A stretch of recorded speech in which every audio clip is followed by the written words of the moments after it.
Buenas tardes, amigos, amigas, junta directiva y demás presentes en este salón de actos. Sean bienvenidos y bienvenidas a la conferencia titulada Las 25 curiosidades que desconocía sobre su cerebro, a cargo de don Rafael Luján. Y es que el cerebro es el órgano más complejo y más fascinante de todos los órganos que componen el cuerpo humano. Pesa entre 1,3 kg y 1,6 kg y es tan delicado que flota en un líquido llamado líquido cefalorraquídeo. El cerebro es también el principal encargado de transformar la información que llega a nosotros mediante los estímulos sensoriales que perciben nuestros sentidos, para posteriormente convertirla en movimientos voluntarios. Pero como hemos mencionado anteriormente, el cerebro es un órgano tan fascinante que no solo es capaz de transformar la información que captan nuestros sentidos en movimientos voluntarios, sino que mediante el conjunto de los nervios motores, lo que vendrían a ser los nervios que conducen la información de nuestros órganos a nuestro cerebro, es capaz de controlar movimientos tan involuntarios como lo es el latido de nuestros corazones. Con estas breves pinceladas de información que hemos comentado, es más que evidente que el entendimiento del funcionamiento del cerebro es algo complejo. Y precisamente por ello hemos traído hasta este salón de actos de la Diputación de Albacete a don Rafael Luján, licenciado y doctorado en Ciencias Biológicas por la Universidad de Granada, investigador postdoctoral bajo la supervisión del profesor Peter Somogyi en la Universidad de Oxford, en Reino Unido, profesor en la Facultad de Medicina de la Universidad de Castilla-La Mancha desde el año 1999 y catedrático de Histología desde el año 2009. Él es quien nos facilitará el entendimiento y nos hablará en clave de curiosidades sobre el cerebro y los secretos que este órgano esconde. Pero antes de comenzar con la conferencia de don Rafael Luján, me gustaría detenerme unos segundos en la presentación de hoy para felicitar a la Junta Directiva, a los socios y a los colaboradores por la gran labor cultural y social que desarrollan con cada actividad que promueve ALUES. También me gustaría pedirles que silencien sus teléfonos móviles para no molestar e interrumpir al conferenciante.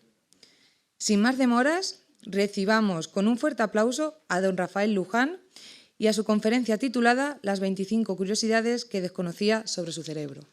Muchísimas gracias por la presentación. Buenas tardes a todos. Para mí la verdad es que es un verdadero placer volver a estar aquí otra vez. Ya es la segunda vez que ALUEX me invita a dar una charla sobre el cerebro y cada vez que me invitan pues no dudo ni un momento en por supuesto, aceptar la invitación.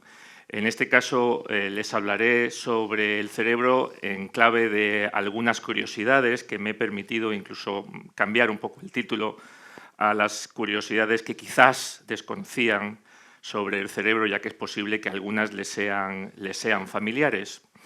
Para mí también es un placer, además, estar aquí y hablarles sobre el cerebro, y especialmente porque me encuentro rodeado de amigos, gente muy querida, a la cual admiro y le tengo un cariño muy, muy grande y muy especial. A ver si esto funciona.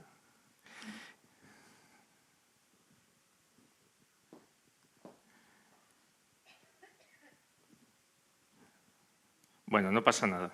Ahora.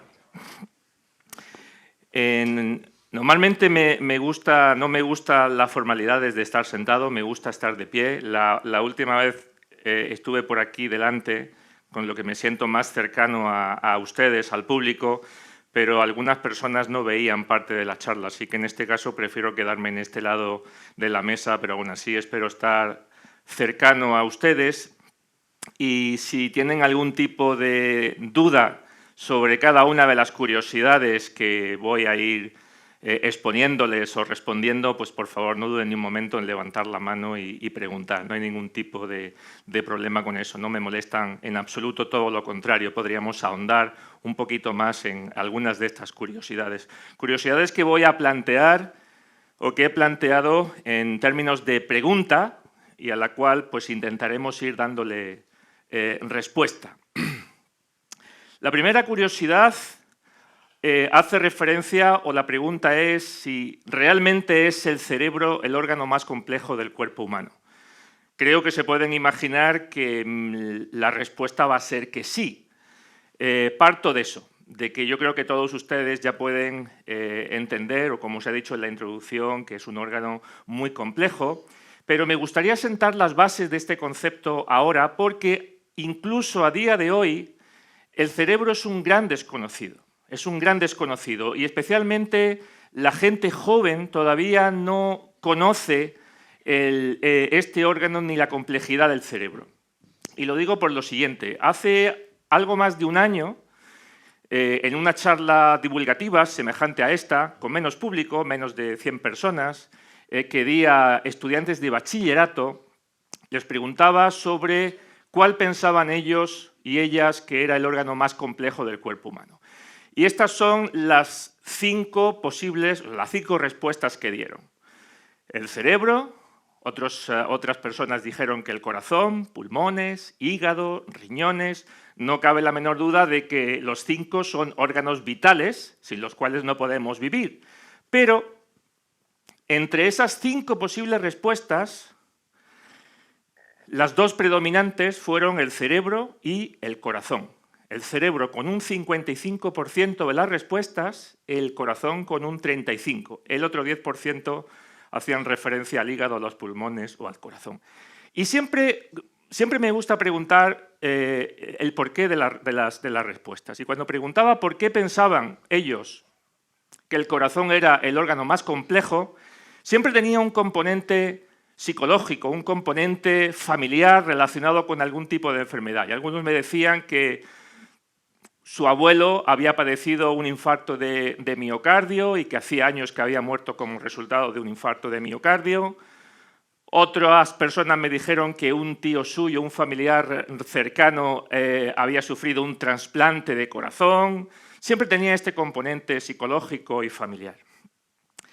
Pero aunque el corazón es un órgano muy complejo, y de eso pues evidentemente no cabe duda, pues no es tan complejo como el cerebro. El corazón está formado aproximadamente por unos 2.000 a 3.000 millones de células cardíacas, de las cuales la gran mayoría son células con capacidad contráctil, las que están haciendo latir en este momento al corazón que tienen ahí. Pero desde el punto de vista funcional, solamente hay unas 4 neuronas distintas. Como digo, la gran mayoría son las células contráctiles, las células musculares cardíacas, y luego hay 3 poblaciones de células o 3 tipos de células que lo que hacen es controlar la contracción de las células cardíacas. Sin embargo, el cerebro a día de hoy está formado por 180 regiones anatómicas diferentes, cada una con células que tienen una función diferente. Por lo tanto, la complejidad en cuanto a organización es muchísimo mayor. El tipo de célula que lleva a cabo la función principal del sistema nervioso del cerebro es la neurona, que es la que se comunica con el resto de células del cerebro y la que llevan a cabo una respuesta determinada frente a un comportamiento, la que recibe los estímulos del medio ambiente, etcétera, etcétera. Y en el cerebro existen 100.000 millones de neuronas. A este número tan elevado hay que sumar otro tipo de célula, que es una célula que acompaña siempre a las neuronas y que se llaman células gliales, que básicamente lo que hacen es darle soporte estructural y son las encargadas de nutrir a las neuronas. Pues existen 10 veces más células gliales que neuronas. Existe 1 billón de células gliales. Por tanto, si suman, imagínense el tipo o la cantidad de células que tiene el cerebro. Y además, como características sobresalientes de esta complejidad, cada una de esas neuronas, que ya hemos dicho en cifras, se comunica con otras neuronas que pueden estar localizadas a localizaciones muy dispares y muy alejadas, a través de circuitos corticales mediante los cuales comparten información. La función del sistema nervioso, además, implica que neuronas de una región concreta estén relacionadas con las de otra región que puede estar a distintas distancias, distintos milímetros o incluso centímetros, y además el sistema nervioso influencia y es influenciado por otros sistemas de nuestro cuerpo, como pueden ser el sistema cardiovascular, el sistema endocrino, el sistema inmune, el sistema gastrointestinal, etcétera, etcétera. En la mayoría de los casos se establece una simbiosis entre el sistema nervioso y otros órganos. El más característico es la simbiosis que se establece entre cerebro y corazón, ya que el corazón, por una parte, nutre de sangre y, por tanto, nutrientes y oxígeno al cerebro para que lleve a cabo su función y, por otra parte, el sistema nervioso está controlando la frecuencia cardíaca y la tasa de latidos. Segunda curiosidad. ¿Es verdad que solo usamos el 10% de nuestro cerebro? Estoy casi seguro que la mayoría de los que están en esta sala habrán oído alguna vez este falso mito. Pues la verdad es que no.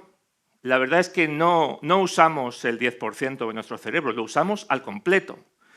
Pero ¿de dónde surge este mito?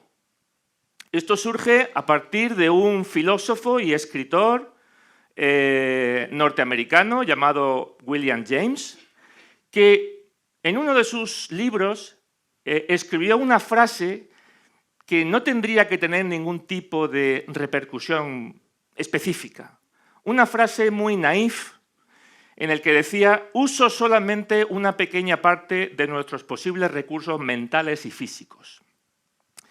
Pero esa frase la cogió un escritor unos pocos años más tarde, Dale Carnegie, que era un escritor de libros de autoayuda. Utilizó esa frase en un libro que publicó en 1936, que además, fíjense qué nombre tan curioso, Cómo ganar amigos e influir sobre las personas, de hecho sí que lo hizo, en el cual cogió esa frase de William James y le dio una cifra a pequeño y dijo que, bueno, pues que se usaba el 10%. Pero eso no era lo que estaba diciendo William James en ese momento.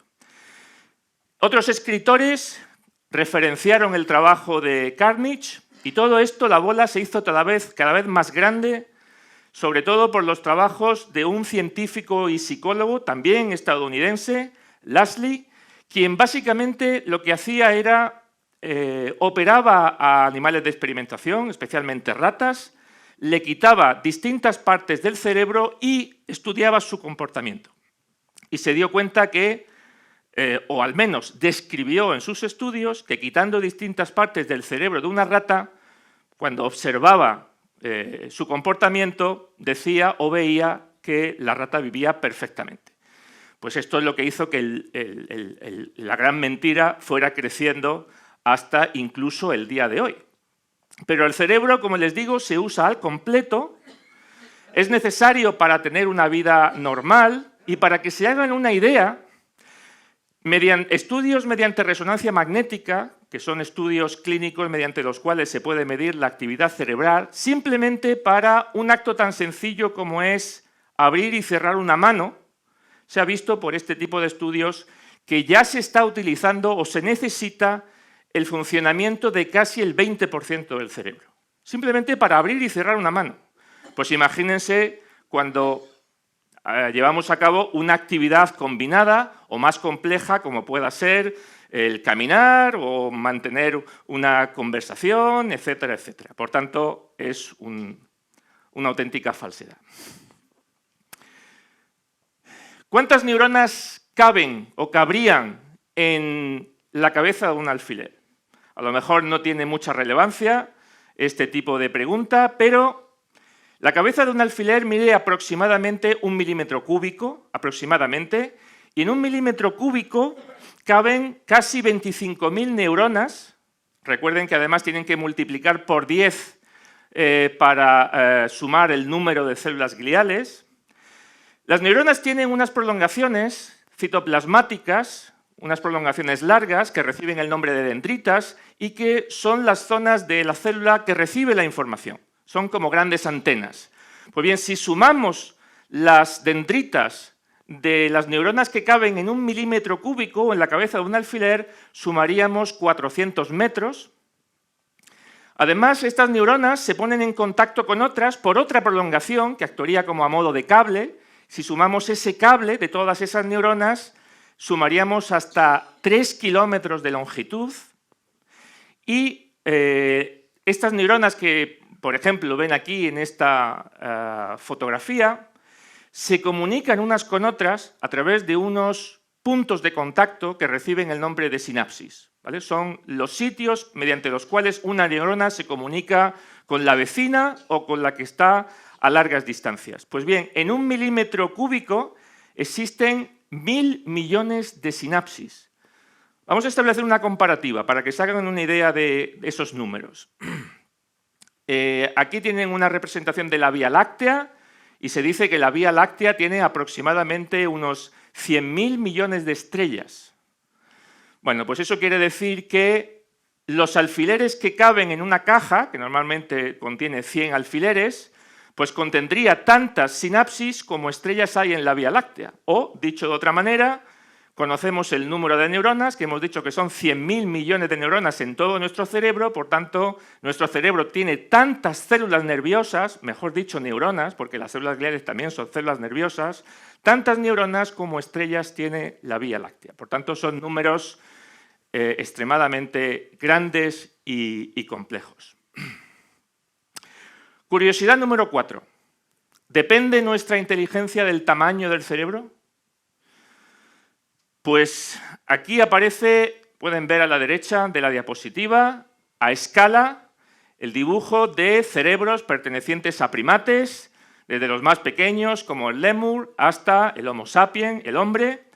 Y a lo largo de la escala evolutiva, pues se puede ver cómo en los primates pues, se va produciendo un incremento en el tamaño. Y dentro de los primates, el cerebro humano, el cerebro del Homo sapiens, es el más grande y somos considerados más inteligentes que el resto de primates. Sin embargo, dentro de la escala evolutiva de los animales, el cerebro humano no es el más grande. El cerebro de la ballena, o el del delfín, o el del elefante son más grandes, pero no por ello son animales que, bueno, se diga que son más inteligentes que el hombre. De hecho, tienen cierta inteligencia, pero evidentemente no se pueden considerar como más inteligentes que el hombre. Por tanto, no parece que el tamaño esté directamente relacionado con la inteligencia. Y eso además se demuestra en humanos de la siguiente manera. Aquí les presento a dos personajes históricos. El de la derecha es Anatole France, que fue un poeta, periodista y novelista francés que recibió el Premio Nobel de Literatura por sus trabajos en 1921. Y al que posiblemente sí que conozcan de alguna manera es a Lord Byron, que fue un gran poeta británico y una de las figuras más relevantes e importantes del romanticismo en la antigua Inglaterra. Pues bien, en la época en la que estos personajes vivían, cuando básicamente la neurociencia estaba en pañales, era muy frecuente que las personas de cierta relevancia social se les conservara el cuerpo o el cerebro en formol. Y eso es lo que hicieron con los cerebros de Anatole France y Lord Byron. Se conservaron y todavía se conservan en sus frascos en las facultades de medicina correspondientes. Pues bien, el cerebro humano, como ya se ha dicho en la introducción, tiene un peso medio que oscila entre 1,4 kg aproximadamente. Pues bien, cuando se pesó el de Anatole France, pues se descubrió que pesaba 1.100 gramos por debajo de la media y el cerebro de Lord Byron pesó justo el doble que el de Anatole France, 2.200 gramos. Por tanto, no podemos discutir que se trataba de dos personas inteligentes, de enorme inteligencia, y esto pues, demuestra que evidentemente el tamaño del cerebro no está directamente relacionado con la inteligencia que uno pueda tener. Curiosidad número 5. ¿Son diferentes los cerebros del hombre y la mujer? Es cierta esta caricatura que ven aquí, según la cual el hombre tiene una gran región nerviosa dedicada solamente a pensar en sexo, o las mujeres una gran área nerviosa solamente para pensar en comprar ropa, o que las mujeres tengan una región súper pequeña para conducir un coche, o el hombre una región minúscula para escuchar a los hijos cuando están durmiendo y son pequeños? Bueno, la verdad es que no se han encontrado, no existe ninguna evidencia científica que demuestre la existencia de un cerebro masculino y de un cerebro femenino. No existe. Sí que existen ciertas diferencias estructurales. Y estas diferencias básicamente se establecen en cuanto a los hemisferios. Aquí tienen los dos hemisferios, los que se divide el cerebro humano, el hemisferio derecho y el hemisferio izquierdo. Y en el hombre, si siguen las líneas azules, en el hombre predominan más las conexiones entre las neuronas, aquellas que se establecen dentro de un mismo hemisferio. De manera que en el hombre, las neuronas que están localizadas en la parte más posterior del cerebro, que son aquellas en las cuales se lleva a cabo la percepción visual, la coordinación, el aprendizaje de procedimientos, está conectada con la zona anterior, más anterior, que está más relacionada con la acción y la ejecución de movimientos. Sin embargo, en la mujer, lo que existe es un balance entre ambos hemisferios. Las neuronas de los dos hemisferios están más conectadas entre sí, muchísimo más de lo que lo están en el hombre, y se piensa a nivel científico que el cerebro del hombre está más estructurado en facilitar la conectividad entre percepción y acción coordinada, y podría explicar por qué los hombres, por regla general y por término medio, por supuesto, son más propensos o les es más fácil la percepción tridimensional y son mejores en cálculo y en matemáticas, mientras que en el caso de las mujeres, por término medio, son muchísimo más buenas en cuanto al lenguaje o en cuanto a escritura. También se han detectado alguna diferencia en cuanto al tamaño del cerebro. El cerebro del hombre, por término medio, es ligeramente superior en peso. Pero les acabo de demostrar en la anterior diapositiva que el tamaño no está relacionado con la inteligencia. Es más, ese peso extra del cerebro se piensa que está relacionado con el mayor volumen de músculo que suele tener por regla general el hombre. Tiene mayor musculatura y se necesita mayor cantidad de neuronas o de superficie en la corteza cerebral para controlar esa musculatura. Y también existen diferencias en cuanto a las hormonas. En el hombre hay 20 veces más testosterona que en la mujer y bueno, pues ello puede estar relacionado o puede explicar por qué el hombre tiene actitudes más agresivas o busca con más ansiedad y anhelo el sexo. Pero en cualquier caso, a pesar de estas diferencias, aunque existen algunas, yo diría que pequeñas diferencias en cuanto a la estructura del cerebro masculino y femenino, ninguna de estas diferencias puede justificar las acciones que en su nombre se pueden tomar en determinadas circunstancias en la sociedad. Por supuesto que no. Curiosidad número 6. ¿Creen ustedes que los ordenadores superan al cerebro humano? Bueno, lo superan evidentemente en cuanto a velocidad. Son muchísimo más rápidos. Pero para responder a esta pregunta, permítanme que les introduzca o les presente a Raphaël Lorente-Denot. Posiblemente a muy pocos de ustedes les suene. Fue un discípulo del gran Ramón y Cajal, Santiago Ramón y Cajal, uno de sus discípulos que trabajó y realizó la tesis doctoral con don Santiago Ramón y Cajal. Y es uno de los que ha contribuido, bueno, Cajal contribuyó enormemente al conocimiento de la estructura del cerebro, pues Lorente-Denot contribuyó también a la neurofisiología del cerebro, unas contribuciones que a día de hoy se siguen referenciando y que son la base de muchísimos proyectos y de muchísimas investigaciones. Pero es el clásico ejemplo, Lorente-Denot, de lo que suele pasar en España, y es que en España se suele menospreciar el trabajo de los colegas. Suele ser muy típico en España.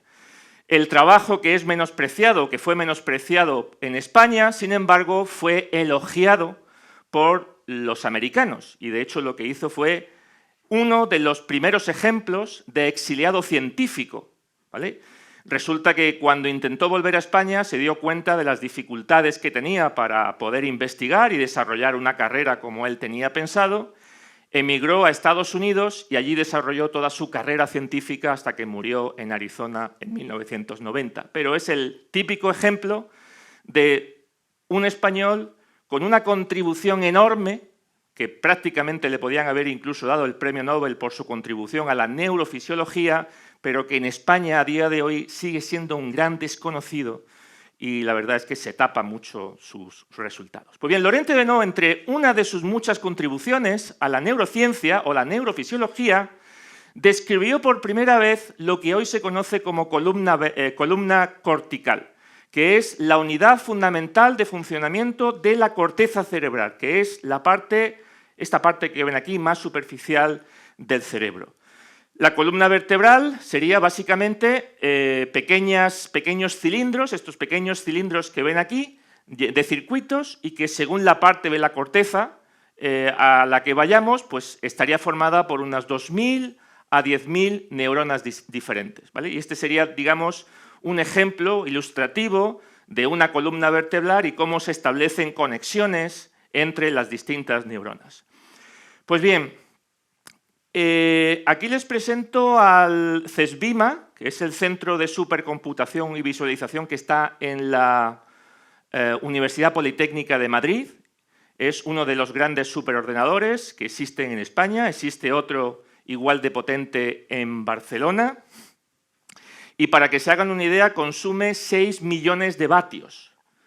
Pues bien, para poder modelar simplemente una columna cortical formada por 10.000 neuronas, según conectadas las neuronas, según con las especializaciones biológicas reales que existen, se necesita todo este complejo superordenador, simplemente para una columna cortical. Existen 4 millones de columnas corticales en el cerebro humano. Por tanto, no supera en complejidad para nada el ordenador o los ordenadores al cerebro humano. El cerebro tiene una capacidad plástica para remodelar sus circuitos, sus conexiones, y la tecnología todavía no ha logrado llegar a este nivel de complejidad del cerebro humano. ¿Emite electricidad nuestro cerebro? Pues la verdad es que sí que emite electricidad, lo hace de manera continua. De hecho, emite aproximadamente entre 15 y 25 vatios, que sería la electricidad suficiente como para encender una pequeña bombilla, como las que tenemos en casa. De hecho, como digo, está continuamente emitiendo electricidad y, de hecho, las neuronas se comunican por esos puntos que yo les denominaba sinapsis, que son estos puntos de aquí, se comunican precisamente gracias a la electricidad. Y esa electricidad, además, es la base para algunas pruebas que se utilizan, como los electroencefalogramas a nivel clínico, mediante los cuales se estudia la actividad eléctrica cerebral. Y entonces ustedes me podrían preguntar, vale, pues si emitimos electricidad, ¿por qué no brillamos como una bombilla? Pues porque la energía que producimos, pues en lugar de irse a forma de luz, pues se transforma continuamente en forma de calor. Básicamente esa es la respuesta. Además, el sistema nervioso dispone de un entramado de capilares sanguíneos y de vasos sanguíneos que son los encargados de refrigerar precisamente y de eliminar ese calor, ¿vale? Se lleva continuamente a cabo por la cabeza y se va enfriando. ¿Cuál es la composición del cerebro? El cerebro, aquí tienen la composición en agua, es mayoritariamente agua. Mayoritariamente agua. El 75% del cerebro es agua. Y de hecho, bueno, pues es de los órganos que, como pueden ver, menos cantidad de agua tienen, porque hay otros como los riñones, los ojos, por supuesto la sangre, que es un tejido líquido, que contienen más agua. El agua es vital, es básicamente fundamental. Y la cantidad de agua, que por término medio en el cuerpo humano oscila entre el 60 y 65%, esta diferencia de porcentaje entre el hombre y la mujer se debe precisamente a que el hombre tiene más musculatura y la musculatura, pues como ven, tiene un porcentaje elevado de agua, pero nacemos con mucha agua y como resultado fisiológico normal nos vamos poco a poco debilitando o perdiendo agua como composición general. Esta pérdida de agua, que se va produciendo poco a poco, es vital para el funcionamiento del cerebro. De hecho, cuando perdemos más agua de la debida, nos volvemos más torpes. El cerebro se perjudica y nos hacemos determinadas actividades cognitivas, se enlentecen y nos cuesta más. Tan solo deshidratarse, tan solo un 2%, puede ser bastante perjudicial y hace que actividades cotidianas que siempre han resultado fácil nos cueste muchísimo llevarlas a cabo, perdemos memoria, etcétera, etcétera. Dentro del 25% restante, que no es agua, el 60% es grasa.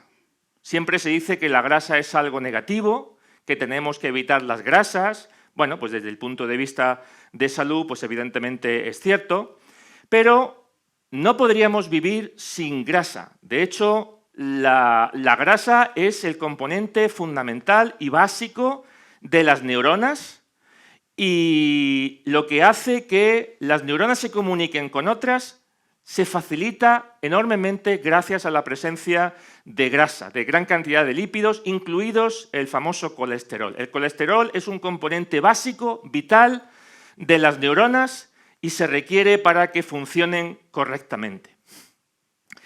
De hecho, se sabe que las personas que llevan a cabo una dieta baja en ácidos grasos omega 3, que son ácidos grasos poliinsaturados de cadena larga, son más propensos a un desgaste cerebral acelerado. Se sabe que esto falta. Pero son tan vitales para el funcionamiento normal que incluso la presencia de grasas o la adquisición en las células de mayor cantidad de grasa fue lo que favoreció la evolución o permitió la evolución del cerebro humano. Según expertos antropólogos, cuando vivíamos todavía en las cavernas o incluso dormíamos a la intemperie, pues el varón normalmente salía largos periodos de su tiempo a la caza, a la comida, mientras que la mujer se quedaba por los alrededores y lo que hacía era comer moluscos, entre otras cosas, moluscos, pequeños moluscos que se encontraban en las orillas de los ríos o en las inmediaciones de las costas. Los moluscos son ricos en ácidos grasos omega 3 o poliinsaturados de cadena larga y fue precisamente esto lo que empezó a transferirse a través de las mujeres embarazadas generación tras generación hasta llegar a la composición rica en grasas de las células nerviosas de hoy en día del cerebro. ¿Cuánto oxígeno consume nuestro cerebro? El cerebro representa aproximadamente entre un 2 y un 3% del peso corporal, por tanto representa relativamente poco, pero consume el 20% de todo el oxígeno. De hecho, de todas las sustancias que llegan al cerebro a través de la sangre, el oxígeno es la más importante, sin duda alguna. Si el flujo de oxígeno se corta durante un tiempo que puede variar entre 5 y 10 minutos, puede ocurrir un daño cerebral permanente. Curiosidad número 10. ¿Cómo cree el cerebro que somos? No cómo somos, sino cómo cree el cerebro que somos realmente. Cree que somos así. Esto es cierto, cree que somos así. Es lo que se llama el homúnculo de Penfield, descrito por un inglés. Esta es la representación de cómo seríamos si cada parte de nuestro cuerpo creciera en relación al área de la corteza cerebral que lo controla. Esto básicamente lo que quiere decir es que aquí tienen la corteza cerebral, que es la parte más externa de nuestro cerebro, y las distintas partes, todas las partes de nuestro cuerpo, están representadas en la corteza cerebral. Y aquellas partes del cuerpo que tienen una mayor sensibilidad o que son más complejas por movimientos, ocupan más espacio en la corteza cerebral. Y sin duda, pues una de las estructuras más complejas es la mano. La mano es de las estructuras corporales más sensibles, tanto por el tacto, por los movimientos, para agarrar las cosas. También saben que los labios, la boca, es una de las zonas más sensibles, incluso los genitales que no estarían aquí representados, pero básicamente hay una gran zona de la corteza dedicada exclusivamente para controlar estas partes que son más sensibles. ¿Por qué los daños cerebrales tienen efectos tan diversos? Pues básicamente eso se debe a que el cerebro está dividido en distintos lóbulos, o como hemos dicho al principio, estaría formado por regiones nerviosas que se encargan de llevar a cabo funciones diferentes. De manera que lo que aquí tienen dibujado de color azul representa el lóbulo frontal, que es la zona del cerebro que se encarga del pensamiento, el habla, la memoria, del control de los movimientos, de manera que cualquier daño que sufra el lóbulo el lóbulo frontal, bien sea por un ictus o por un accidente de coche o cualquier otro tipo de accidente, el daño afectaría a las funciones cognitivas, como el razonamiento, las relaciones sociales o la regulación emocional. El lóbulo parietal, lo que aquí tendrían dibujado en color amarillo, es la parte del cerebro encargada del lenguaje y del tacto, y un daño sufrido a ese nivel afectaría a la conciencia espacial y a la capacidad de comprender el entorno 3D, haría que, por ejemplo, no reconociéramos determinados sitios, incluso nos perdiéramos. En el lóbulo temporal, que es lo que aquí está dibujado de color verdoso, se encarga de controlar sentidos como el oído, también relacionado con los procesos de aprendizaje, todo lo que son los sentimientos, de manera que un daño a ese nivel produciría una interrupción en cuanto al recuerdo de determinados pensamientos, recuerdos visuales a largo plazo, etcétera, etcétera. El lóbulo occipital se encarga de controlar la visión y la percepción del color, de manera que cualquier daño ahí nos produce problemas visuales, como una visión borrosa, o incluso dar lugar a la ceguera. El cerebelo, esta parte que está aquí escondida casi debajo del cerebro, se encarga del equilibrio y de la coordinación, de manera que un daño sufrido a ese nivel haría que tuviéramos problemas para estar de pie, perderíamos el equilibrio, no coordinaríamos los movimientos, pareceríamos como una especie como de pato. Y finalmente el tronco del encéfalo, que controla fundamentalmente aquellas funciones que no están relacionadas con el control voluntario, la respiración, los latidos del corazón, la temperatura, eso es algo que el cerebro controla involuntariamente, no podemos controlarlo o voluntariamente, de manera que cualquier daño a ese nivel pues, produciría alteraciones de esos procesos básicos. Curiosidad número 12. ¿Se puede vivir sin cerebro? Creo que tenía que haberla reformulado, porque la respuesta yo creo que es evidente que es no. No se puede vivir sin cerebro. ¿Pero se puede vivir sin parte del cerebro? Pues el cerebro es una estructura tan compleja y extraordinaria que se sorprenderían de la capacidad plástica para adaptarse a las circunstancias. Aquí tienen una resonancia de un cerebro de un niño en el momento poco después del nacimiento, en el que pueden ver básicamente lo que ven aquí, es todo el cerebro y el cerebelo, básicamente. Pues bien, pues les voy a presentar el caso de un niño inglés llamado Noah, que es este que ven aquí, en el cual lo que básicamente ven es un gran vacío. Su cerebro quedaría relegado a esta masa que ven aquí, a este pequeño hilo que ven aquí y esto que sería el cerebelo, que es el órgano que controla el movimiento. Lo que hay es un gran vacío, un gran agujero. De hecho, Noah nació en Inglaterra en 2012 y sufría de espina bífida e hidrocefalia. El líquido se acumuló en tal cantidad que desplazó al cerebro y simplemente dejó un 2% del cerebro. 2%, que eso es prácticamente nada. La situación era tan dramática que los médicos en Inglaterra le dijeron a los padres que empezaran a prepararse para lo peor, que el niño no iba a sobrevivir y en caso de que sobreviviera al parto, tendría un futuro de lo más horrible que se podían imaginar, quedaría discapacitado mental y físicamente y que posiblemente no durara muchos años, si sobrevivía al parto. Hasta tal punto que cuando la madre estaba de 12 semanas de embarazo, se derrumbó y empezó a preparar el entierro de su hijo, que todavía no había nacido, hasta ese punto. La situación era tremenda. Pero esta es la resonancia de Noah a los 4 años.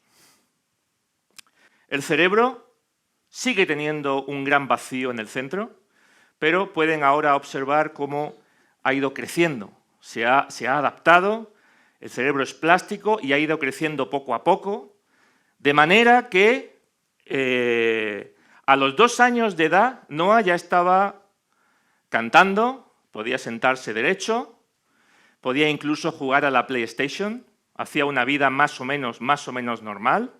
A los 4 años empezó a hablar y empezó a andar y hoy tiene 7 años, a día de hoy tiene 7 años, sigue vivo y sigue evolucionando. Esto no es un caso aislado. También les quiero hablar, por ejemplo, del caso de una americana, Michelle Mark, que a día de hoy tiene 40 años, que nació con medio hemisferio, solamente el hemisferio izquierdo. Solamente el hemisferio derecho desapareció por completo, pero su anomalía no se detectó hasta los 27 años de edad, porque sí, tenía algún tipo de deficiencia cognitiva, tenía algún problema a la hora de coordinar determinados movimientos, pero llevaba una vida normal, como cualquier otra persona, incluso llegó a graduarse en la universidad y tiene su título universitario. Pues la capacidad plástica de adaptación y de superación del cerebro es inmensa y no existe un órgano que se pueda comparar a esta capacidad o a esta complejidad. ¿Para qué sirve el líquido cefalorraquídeo? Más o menos ya se ha dicho un poco en la introducción. El cerebro tiene 2 mecanismos de defensa o de protección. Uno es el cráneo, que es esa caja ósea, está formada por 8 huesos yuxtapuestos y que forman una caja ósea que es el cráneo. Y el segundo mecanismo de protección es el líquido cefalorraquídeo, que actúa como un amortiguador frente a determinados choques. Pero no solamente actúa como un amortiguador, la función del líquido cefalorraquídeo va más allá de la propia protección o de este tipo de protección. También es el vehículo para que determinadas sustancias, especialmente hormonas, modulen la actividad cerebral. También se encarga de transportar nutrientes para nutrir a las neuronas y a las células gliales y, por tanto, que lleven a cabo su función en condiciones normales. Limpia el sistema nervioso, eliminando desechos metabólicos que puedan ser perjudiciales, que la acumulación de estos metabolitos puedan, digamos, envenenar y matar a las neuronas, y también se encarga de mantener la presión intracraneal constante. En definitiva, es un mecanismo importante del que dispone nuestro cerebro. ¿Para qué sirve la barrera hematoencefálica? Hemos dicho que el cerebro consume gran cantidad de sangre. El 20% de la sangre se consume o es necesaria para el funcionamiento de nuestro cerebro. Pues bien, aquí tienen un vaso sanguíneo y aquí tienen una de esas células gliales de las que ya les he hablado, de las que existen 10 veces más que en el caso de las neuronas. Y las células gliales emiten unas prolongaciones que lo que hacen es disponerse, abrazan a las paredes de los vasos sanguíneos, de manera que forman una barrera semipermeable cuya función básicamente es, por un lado, controlan la llegada de sustancias a través de la sangre, como es el caso del oxígeno, por supuesto del CO2, el agua, la glucosa, etcétera, etcétera. Pero, por otra parte, lo que hace es impedir que bacterias, agentes patógenos o compuestos químicos que puedan ser perjudiciales pasen al cerebro y puedan producir algún tipo de infección que dé lugar con el colapso total del cerebro. Por tanto, cumple una función, la barrera hematoencefálica, importante, pero es precisamente esta barrera o esta capa semipermeable el factor limitante con el que a nivel clínico se encuentran en la mayoría de los médicos, o bueno, nos encontramos todos básicamente, porque cuando se intenta utilizar o crear fármacos frente a determinadas patologías, dígase la enfermedad de Alzheimer o epilepsia o cualquier otro tipo de patología que afecta al sistema nervioso, precisamente es la barrera hematoencefálica la que impide la llegada de esos fármacos y es el motivo por el cual muchos fármacos no se pueden aplicar para la mayoría o muchas patologías que afectan al sistema nervioso. ¿Influye la amistad en el tamaño de nuestro cerebro? Pues aunque crean que esto es difícil de imaginar o de que no es así, pues realmente es así. Los lazos de amistad benefician nuestro cerebro y en un estudio publicado en la Universidad de Oxford, en combinación con investigadores de la Universidad de Liverpool y de Manchester, pudieron, haciendo un análisis, un estudio observacional con distintas personas que tenían mayor o menor cantidad de amigos, vieron que personas que tenían un mayor número de amistades, aquí amistad, entiéndase, en el sentido más amplio, no el amigo que a lo mejor vemos todos los días, sino incluso amistad en términos de pareja o marido o mujer, entiéndase en el sentido más amplio. Pues se observó que las personas que tenían mayor relaciones con otras personas, en términos de amistad, había una región de la corteza, que es la corteza orbital prefrontal, que tenía un mayor tamaño, ¿vale? Es más grande, se desarrolla. Y esto se debe a que los seres humanos necesitamos de una serie de habilidades cognitivas y de inteligencia emocional para establecer relaciones con otras personas y sobre todo para mantenerlas.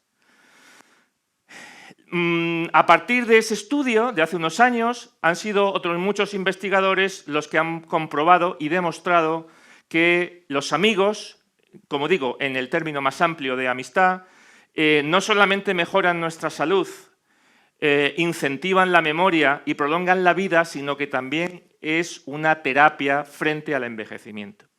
Y esto es así porque a nivel biológico, en nuestro cerebro, esas áreas del cerebro que se están activando y el uso de esas habilidades cognitivas y de inteligencia emocional, lo que hacen es activar en determinadas regiones nerviosas neurotransmisores que lo que hacen es generar positivismo, previenen la ansiedad y previenen la depresión.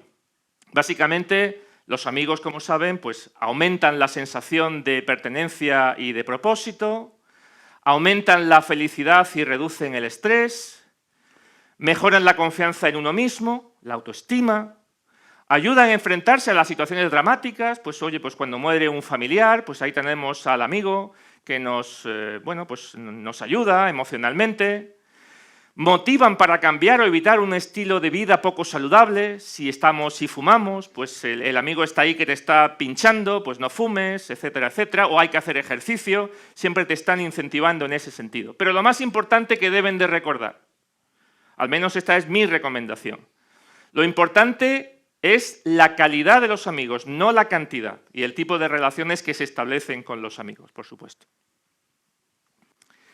¿Por qué los nervios, bajo determinadas situaciones de estrés, generan que vomitemos, hacen que vomitemos?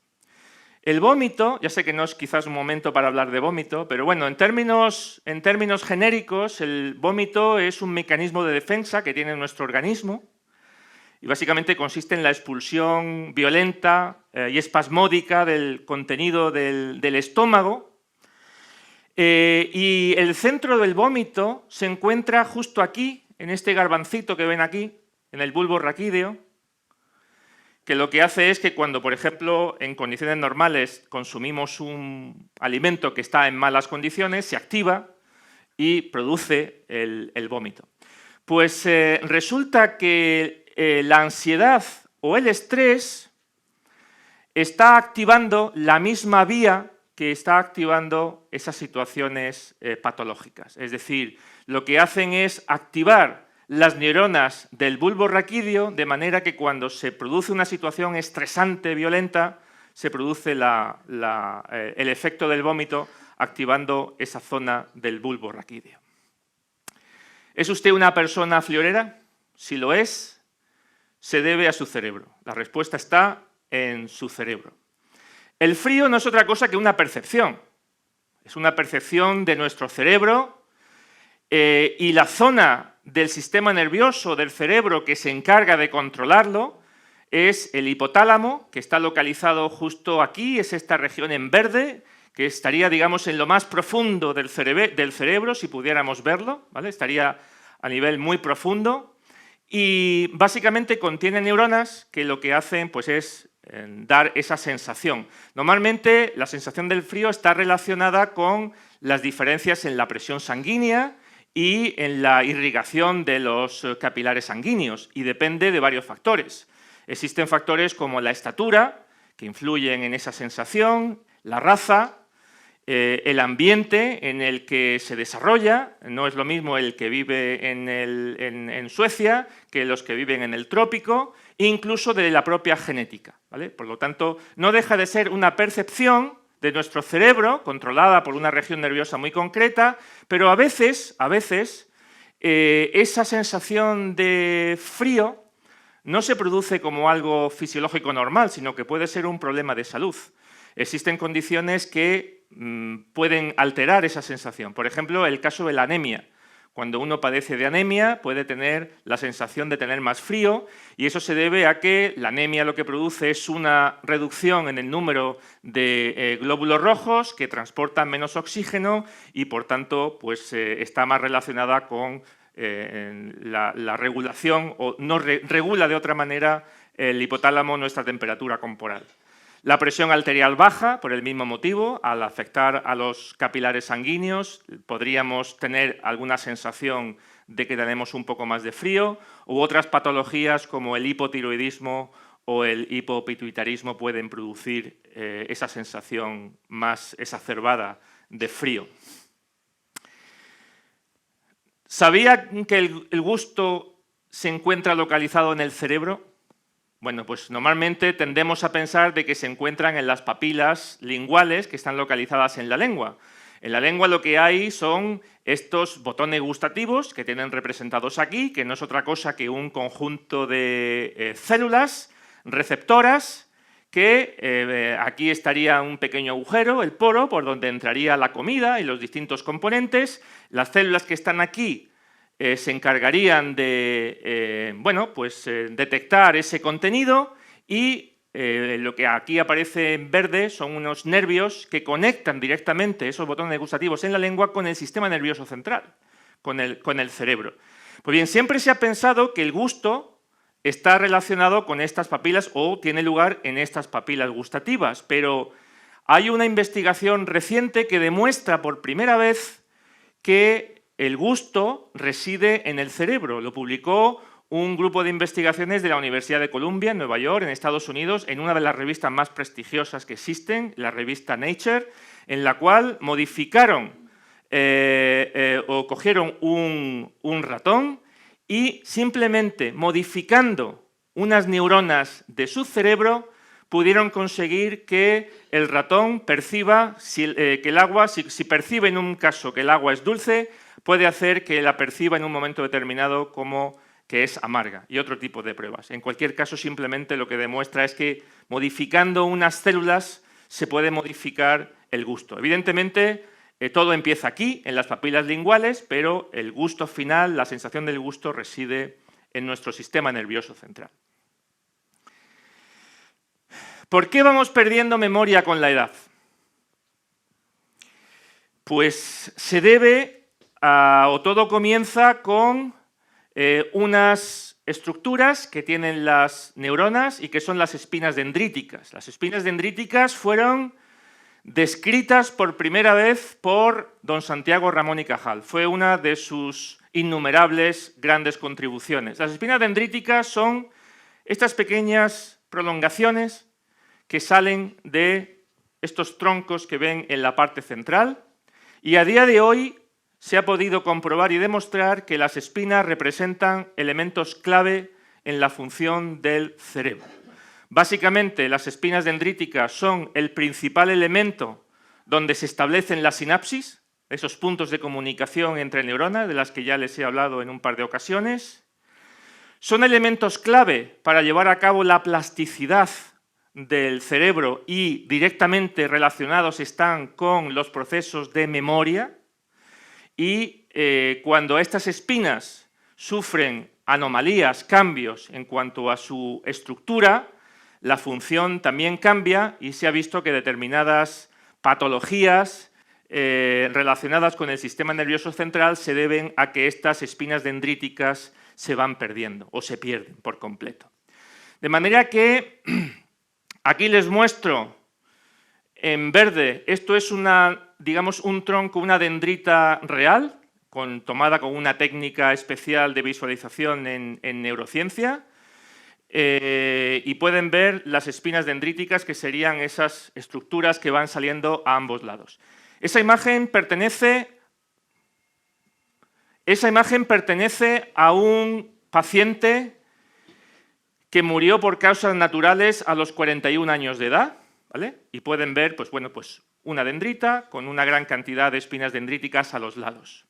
Esta imagen que les muestro es la de un paciente que también murió por causas naturales, sin ningún tipo de patología asociada, a los 84 años de edad.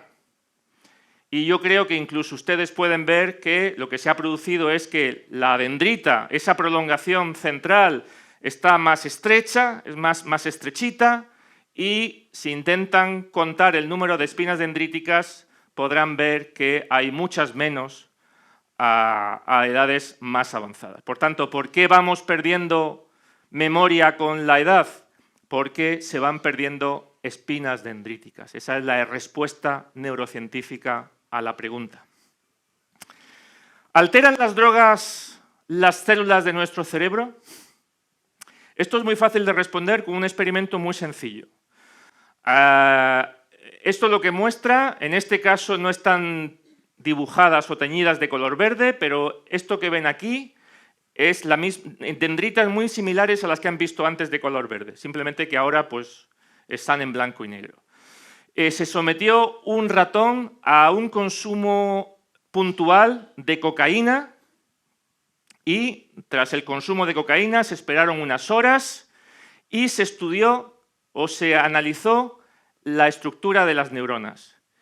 Y aquí lo que se muestra es un análisis cuantitativo que básicamente lo que dice es que las dendritas que tienen una determinada longitud en un animal control, que no ha sido sometido a cocaína, las dendritas son mucho más cortas cuando se consume cocaína y cuando se mide el número de espinas dendríticas también se puede comprobar y demostrar que el número de espinas dendríticas disminuye dramáticamente. Por tanto, si la estructura de la neurona se modifica, evidentemente el proceso de memoria también se modifica y eso lo han demostrado recientemente también investigadores en Estados Unidos, mediante el cual el consumo de drogas básicamente lo que hace es secuestrar a la memoria, hace que perdamos memoria como resultado de esta modificación en cuanto a la estructura de las neuronas.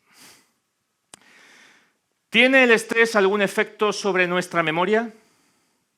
Pues desgraciadamente les tengo que decir que sí. El estrés no es bueno para nada y tampoco lo es para nuestra memoria, no lo es. En este caso, la región nerviosa que está implicada en el efecto del estrés sobre la memoria es el hipocampo, que está localizado aquí y que recibe el nombre de hipocampo porque, como pueden ver, se parece muchísimo a un caballito de mar. Y esta región del sistema nervioso es una de las más antiguas, evolutivamente hablando, y es la que controla los procesos de aprendizaje y memoria. Aprendizaje en el sentido más amplio, y los procesos de memoria están recogidos y controlados por esta pequeña región nerviosa que es el hipocampo. Pero además de llevar a cabo eso, que no es poco, el hipocampo también es el que se encarga de controlar determinados aspectos fisiológicos de nuestro cuerpo, como es el caso del balance iónico, de la presión sanguínea, de los procesos de dolor y, por supuesto, de las situaciones de estrés. De manera que se ha visto que los glucocorticoides básicamente son hormonas, como es el caso, por ejemplo, del cortisol, son hormonas que se sintetizan en la glándula suprarrenal, que está localizada encima del riñón. Los glucocorticoides lo que hacen es actuar sobre las espinas dendríticas de las neuronas, de esas que ya les he hablado en las diapositivas anteriores, de manera que lo que hacen es destruir las dendritas, destruir las espinas dendríticas, van desapareciendo poco a poco.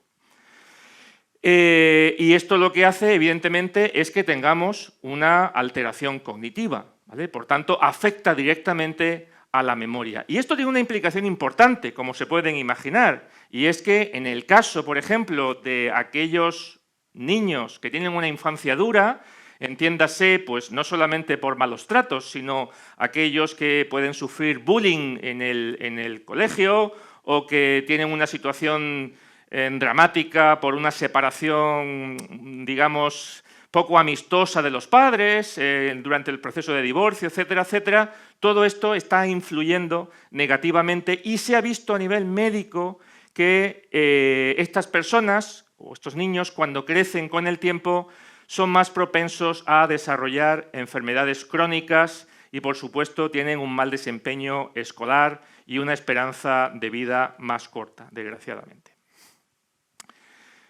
¿Mejora la cafeína nuestra memoria?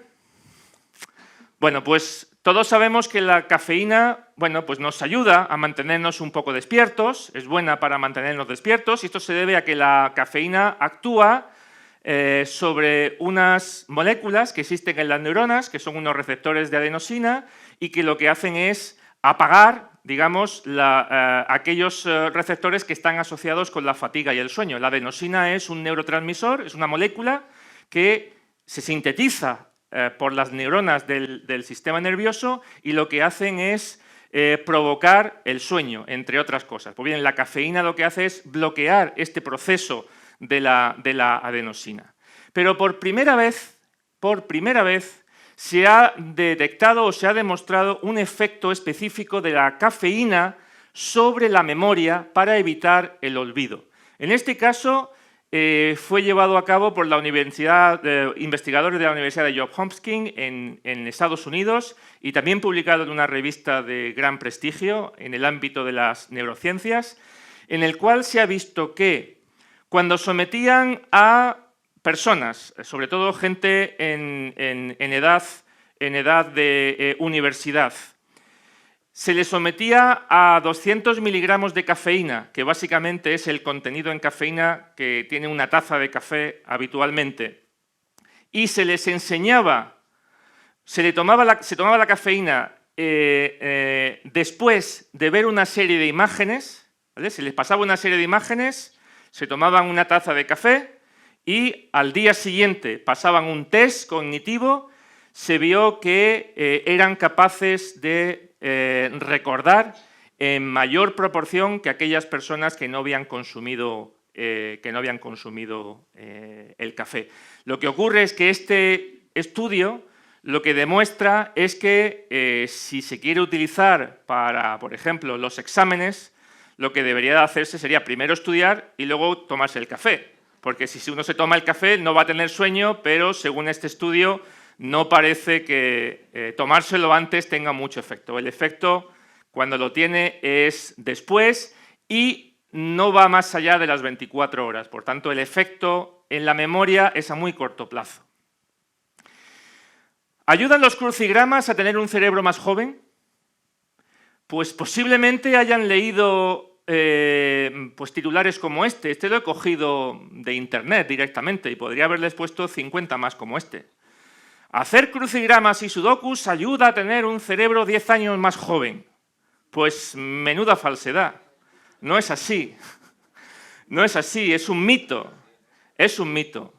Eso sí, si ustedes me preguntan si yo les recomiendo que hagan crucigramas y sudokus, por supuesto que se los recomiendo. Lo que ocurre es que no hace que el cerebro sea 10 años más joven. Simplemente aquellas personas que hacemos crucigramas o sudokus o cualquier otro tipo de este tipo de actividad cognitiva, evidentemente mejoramos nuestro léxico, mejoramos nuestro vocabulario y lo que hacen es que tengamos mejores razonamientos, una mayor atención y de esta manera mejoramos la memoria. Pero no es que nuestro cerebro se vuelva más joven, es decir, lo que hemos perdido no lo vamos a recuperar, pero básicamente lo que es bueno para el cerebro es simplemente tener algún tipo de actividad cognitiva. Y en eso sí que ayudan los crucigramas, los sudokus, pero no es cierto que mejoran o que rejuvenece nuestro cerebro. La pregunta clave, ¿se puede curar el cerebro? Pues no puedo ser tan optimista aquí, no puedo serlo. En la mayor parte o prácticamente todos los órganos del cuerpo humano, con la excepción del cerebro, bueno, todas las células se dividen por mitosis. A partir de una célula madre se forman dos células hijas y de esta manera los órganos del cuerpo se van regenerando progresivamente mediante este proceso de mitosis y hay órganos que se regeneran de una manera muy rápida. Por ejemplo, para que se hagan una idea, el caso del intestino. Las células del intestino tienen una vida media de 3 a 5 días. Es decir, nacen, llevan a cabo su función y en 5 días o menos mueren y desaparecen. El ritmo de renovación de estas células en el intestino es, para que se hagan una idea de las cifras, de 1 millón de células por minuto. Es decir, en el rato que llevamos aquí se nos han regenerado un montón de células del intestino. Y eso quiere decir, en cifras, que seríamos capaces de renovar 90 intestinos al año, para que se hagan una idea. Sin embargo, esto que se aplica al intestino y, por supuesto, a otros órganos, lo que ocurre es que el intestino es uno de los órganos en los que la regeneración celular es mucho más rápida, no se puede aplicar al cerebro, desgraciadamente. Nacemos con casi todas las neuronas que nos acompañan toda la vida, a lo largo de toda nuestra vida, prácticamente. Aquella neurona que mueren aproximadamente unas 85.000 neuronas al cabo del día, no pueden ser sustituidas. Hasta tal punto tienen una vida media muy larga que incluso existen datos experimentales en los cuales se han transferido neuronas de un ratón poco antes de morir a un ratón joven y esas mismas células han sobrevivido una segunda generación. Es decir, que pueden incluso sobrevivir más allá de la vida del propio individuo. Y esta poca capacidad de división se debe a lo que es el proceso de diferenciación. La célula, cuando nace y se divide, empieza a diferenciarse, es decir, a adquirir su morfología en estado maduro, y una vez que ya ha adquirido esa morfología, ya no hay marcha atrás. La célula ya no se va a dividir más, sino que si muere, desaparece, no hay renovación. Pues bien, el cerebro dispone de 3 regiones nerviosas en las cuales las neuronas se están dividiendo por mitosis. Existen 3. Esto se descubrió en ratones, pero también se ha descubierto en estos últimos años en el cerebro humano. Hay 3 zonas, una de ellas es el hipocampo, de las que ya le he hablado. El hipocampo es esta zona del sistema nervioso implicada en el aprendizaje y de la memoria, pero en el bulbo olfatorio, que está relacionado con la percepción de los olores, o en el ventrículo lateral, que estaría en contacto con el líquido cefalorraquídeo, las neuronas se están generando continuamente por mitosis. El problema está en que esas neuronas de nueva generación no tienen la capacidad de sustituir aquellas que han muerto, entrar en el circuito para implicarse en el funcionamiento de la memoria o en otro tipo de procesos. De manera que el cerebro tiene una capacidad muy limitada de reparación, muy limitada. De hecho, en condiciones normales, pues tiene neuronas, como ya hemos hablado, tiene 10 veces más células gliales que le dan el soporte estructural y los nutrientes, y si la neurona, por un daño cerebral o por consecuencias naturales, la neurona muere, no es sustituida por ninguna otra neurona, sino que ese espacio donde estaba la neurona va a ser ocupado por las células gliales. Por tanto, como les digo, todo aquello que se ha perdido, desgraciadamente, no va a ser recuperado. Y la última curiosidad, después de esta última curiosidad un poco negativa o poco esperanzadora, ¿existe alguna forma de fortalecer nuestras neuronas? Pues existen diferentes actividades neurocognitivas que yo les recomiendo, que sirven para mantener nuestro cerebro sano. Primero, dormir. Es muy importante dormir. El dormir refresca el cuerpo, la mente, y es el periodo en el cual se consolida nuestra memoria, ¿vale? Si dormimos poco, no se consolida la memoria y tendemos a olvidar más cosas. Jugar. Jugar no lo entiendan, por favor, como coger un camioncito o saltar a la comba, sino jugar en el sentido más amplio, es la alegría de experimentar la vida, ¿vale? El salir, el hacer otro tipo de actividad, el tomarse una cerveza o, bueno, sí, hacer crucigramas, etcétera, etcétera. Desconectar. Estamos siempre concentrados en el trabajo, preocupados por la familia, los hijos, el marido, la mujer, etcétera, etcétera. Necesitamos conectar y esto sirve para integrar y obtener nuevo conocimiento. La conciencia, hay que reflexionar, sintonizar, ser conscientes de que estamos aquí. El relacionarse, que esto está directamente relacionado con la curiosidad que les he hablado sobre la amistad o el establecer amigos. El relacionarse tiene un poder curativo impresionante. El ejercicio físico, no se olviden del ejercicio físico, no hace falta ir al gimnasio, si pueden mucho mejor, pero algún tipo de actividad, andar de manera continuada, 30 minutos, 40 minutos, 50 minutos, es muy saludable para la salud no solamente física de todo el cuerpo, sino también para la mental.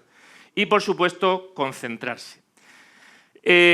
Para estar realmente sanos, o que nuestro cerebro esté sano, necesitamos hacer estas 7 actividades cognitivas y de las que más se suelen descuidar, pero que son de las más importantes, es dormir, relacionarse con los demás, las amistades y jugar, como digo, en el sentido más amplio.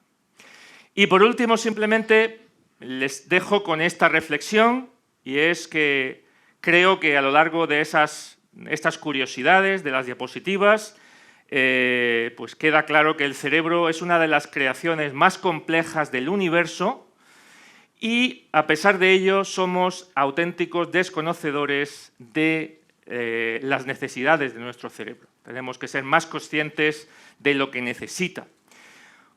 Utilicen el cerebro o lo perderán. Sigan un estilo de vida cognitivo activo. Muchas gracias. Muchas gracias, don Rafael, por esta conferencia. A mí también me ha enseñado muchísimo sobre el cerebro. Y si le parece bien, y en función del tiempo que nos queda, hacemos unas cuantas preguntas, ¿de acuerdo? Por supuesto. Vayan levantando la mano y me acerco para cederles el micrófono. El cerebro es una de las creaciones más complejas del universo, pero solamente es una máquina y nada más que una máquina. ¿Cree usted que existe el libre albedrío?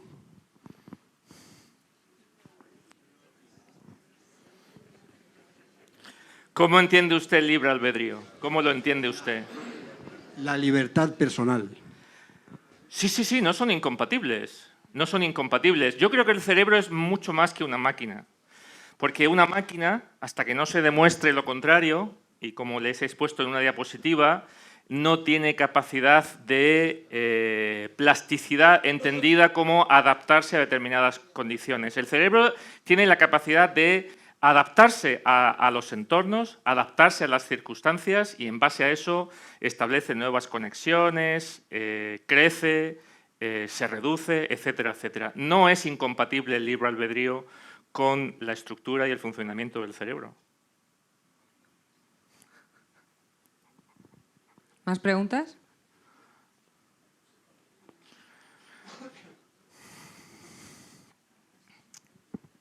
Buenas tardes.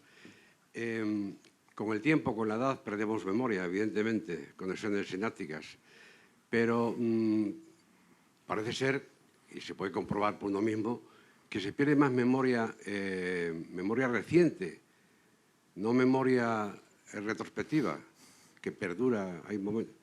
La pregunta son dos preguntas en una. ¿Hay algún lugar, algún almacén específico para cada una de las dos memorias? Y realmente lo que recordamos es lo que realmente pasó o es adaptado. Pues es una buena pregunta. Y la respuesta es que existen zonas diferentes del cerebro para distintos tipos de memoria. La memoria a corto plazo está más relacionada con el hipocampo y cuando esta memoria se consolida, es decir, tiene algún tipo de significado para la persona, va a otra zona que está más alejada, que está en la corteza y que es donde se almacena la memoria a largo plazo. Por tanto, se almacenan en sitios distintos y en determinadas patologías, como pueda ser, por ejemplo, bueno, las demencias en general, si queremos el Alzheimer en particular, una de las regiones nerviosas que se ven principalmente afectadas, al menos más tempranamente, es precisamente el hipocampo, donde se tienen estos recuerdos más a corto plazo. Por eso olvidamos más los de corto plazo, pero recordamos a lo mejor lo que hicimos de niño o el color de nuestra bicicleta cuando teníamos 8 años. O sea que sí, que perfectamente. ¿Y su segunda pregunta, entonces, perdón? Sí. Evidentemente, el cerebro nos puede engañar y podemos recordar cosas concretas, pero también el cerebro se le puede engañar de muchas maneras. Y hay experimentos que van en esta dirección. Si yo empiezo de manera continuada a decir que usted cuando era niño tenía una bicicleta de color verde, usted al cabo de unos días me dirá que su bicicleta era verde o recordará que era verde. Entonces existen maneras de engañar. Lo que no se le va a olvidar es que tenía una bicicleta. Pero determinados aspectos sí que son muy moldeables y sí que evidentemente pueden variar, sí. Buenas tardes. Bueno, en primer lugar, agradecerle la conferencia. No ha sido buena, ha sido fantástica. Y su capacidad pedagógica, bueno, brutal. Dos preguntas muy concretas. Una, ha comentado que realmente quien ve nuestro gusto no son las papilas gustativas, o sea, quien lo percibe, sino el cerebro. En el caso de la vista pasa igual, ¿y por qué se lo pregunto? Se conoce perfectamente que, por ejemplo, en una hipermetropía, al niño se le puede intentar establecer unos mecanismos hasta los 12 años, que es cuando más o menos va madurando el cerebro, para poder corregir esa hipermetropía. Posteriormente se dice que ya no hay posibilidad porque realmente quien está viendo es el cerebro, el ojo simplemente es una cámara que percibe imágenes y que, por tanto, si se intenta corregir esa hipermetropía desde los 12, 13 años, si no se ha hecho, posteriormente ya es irreversible. Esa es la primera pregunta. Y la segunda, realmente, bueno, tenía en conocimiento que uno de los únicos o poquitos fallos que había tenido Ramón y Cajal era realmente que la neurona no se reproducía. Últimamente sí que he escuchado que la neurona se reproducía. En función de lo que ha dicho, tendríamos que entender que realmente se reproduce o que esa plasticidad produce un avance tanto de esas dendritas como de esa neurona, pero realmente no hay una mayor cantidad de neuronas, sino simplemente esa plasticidad cubre esa carencia. Bueno, vamos por partes. En relación a la primera, pues evidentemente en el caso del sistema visual es un poco más complejo, puesto que el ojo dispone de sus propias neuronas, mientras que en el caso del gusto, por ejemplo, no dispone de esas neuronas, solamente de terminaciones nerviosas. Pero sí que es cierto que también estaría condicionado directamente por la corteza visual, que estaría localizada aquí en la base, y controlaría determinadas patologías. Es más, se sabe por estudios que aquellas personas que nacen ciegas, por ejemplo, que no han tenido la oportunidad de ver en ningún momento de su vida, se sabe que no sueñan con imágenes, porque las imágenes no las han conocido. Entonces, esas imágenes son reflejo de lo que se va produciendo en el cerebro. Solamente aquellas personas que a lo mejor han perdido la vista, pues no sé, a los 8 años, 12 años, etcétera, etcétera, que han tenido o que han vivido imágenes, serían capaces de recordar. Esto lo que demuestra es la plasticidad tan grande que existe también a nivel del sistema visual. En cuanto a la segunda pregunta, es una buena pregunta. Es cierto que las neuronas del sistema nervioso, que existen al menos 3 zonas donde las neuronas se pueden reproducir. Eso está demostrado científicamente, no hay discusión. Lo que no ocurre es que esas neuronas que se generan por primera vez o que nacen sustituyan a aquellas que ya están dentro de un circuito en el cual está implicado un determinado recuerdo. Un recuerdo se produce como consecuencia de una información que va circulando entre determinadas neuronas, ¿de acuerdo? De manera que se origina en el hipocampo, pasa a otra zona de la corteza y cuando recordamos algo, tiramos de ese circuito, que empieza en forma como de bucle, y así tiramos de ese recuerdo. Cuando una de esas neuronas de ese circuito desaparece, no existe posibilidad de las que se han generado nuevas sustituyan a esa. Porque para eso necesita todo el proceso de aprendizaje y de plasticidad que la nueva neurona no tiene. No se sabe muy bien las funciones que llevan a cabo esas nuevas neuronas. Lo que sí se sabe es que no sustituyen a aquellas que se pierden en un determinado proceso. Eso sí que se sabe. ¿Una última pregunta?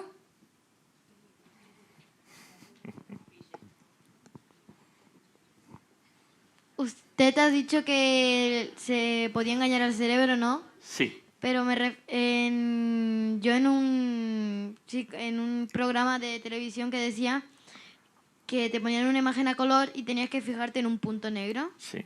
Y la imagen no era el verdadero color y después te lo ponían en blanco y negro y cuando dejabas de mirar el punto se veía color. ¿Cómo eso es posible? Porque existen muchas maneras de engañar al cerebro. Muchísimas maneras de engañar al cerebro. Y una de ellas es mediante las imágenes, determinadas imágenes. Imágenes simplemente, por ejemplo, con un ángulo determinado, puede parecer una cosa y si la cambias de ángulo te puede parecer otra cosa o una figura totalmente distinta. Líneas que son totalmente paralelas, vistas con una determinada profundidad, te dan la impresión de que se van a juntar en el infinito y simplemente son paralelas, no se van a juntar nunca. Es decir, hay muchas maneras de engañar al cerebro y esa que has mencionado es una de ellas. Bueno, pues muchas gracias, don Rafael, por esta magnífica conferencia. Lamentablemente nos hemos quedado sin tiempo, así que Pues hasta la próxima. Gracias. Gracias a ustedes. Gracias. Muchas gracias. Esto va para mi despachito. Que no se repita el qué.